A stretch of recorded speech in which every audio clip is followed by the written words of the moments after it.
عالم में एक इंसान बेटियों को रहमत समझता था।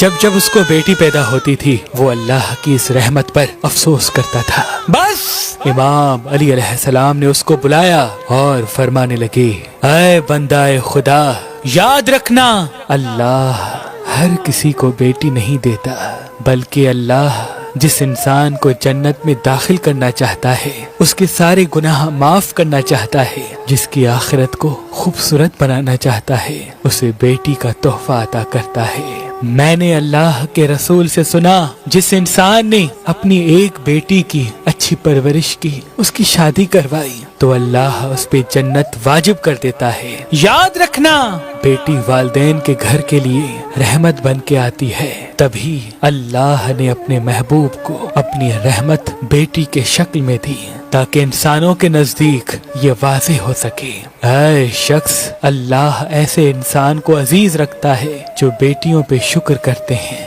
उनकी अच्छी परवरिश की फिक्र करते हैं, क्योंकि इस कायनात का अजीम तोहफा किसी वालिदैन के घर बेटी का पैदा होना है। शादी का फैसला जिंदगी का सबसे बड़ा फैसला होता है, जो इंसान को खुशहाल, खुशियाँ, औलाद और घर में रौनक देता है। तभी हमने मेहरबान शादी दफ्तर आपके लिए कायम किया है, ताकि आप अपने लिए अच्छा और नेक रिश्ता हासिल कर सकें। अल्लाह के करम से हमारे पास पाकिस्तान से बाहर और पाकिस्तान में भी मुख्तलिफ मसलक और मजहब के अच्छे अच्छे रिश्ते मौजूद हैं। वो लड़के जो अच्छा कारोबार करते हैं, घर को संभालते हैं, औरतों की इज्जत करते हैं, या वो लड़कियां जो अपने माँ बाप की इज्जत करती हैं और जिनके माँ बाप अपनी बेटियों को ऐसी परवरिश से पालते हैं जिनसे वो दूसरों के घरों में जाकर शादी करके घर को आबाद करती हैं। अगर आप भी अपने लिए अच्छा और नेक रिश्ता हासिल करना चाहते हैं, तो आज ही मेहबानशादी.com पे आएं, अपना फॉर्म फिल करके अपने लिए अच्छा रिश्ता हासिल करें। अल्लाह के करम से हमारे पास पाकिस्तान से बाहर और पाकिस्तान में भी मुख्तलिफ मसलक और मजहब के रिश्ते मौजूद हैं। अगर हमारा नंबर आपको मसरूफ मिलता है, तो आप हमारी एप्लीकेशन मेहरबान शादी जो गूगल प्ले स्टोर पे मौजूद है, वहाँ पे भी आके फॉर्म फिल करके अपने लिए अच्छा रिश्ता हासिल कर सकते हैं। मजीद मालूमात के लिए हमारे नंबर पे कॉल करें। अल्लाह आपको सलामत रखे।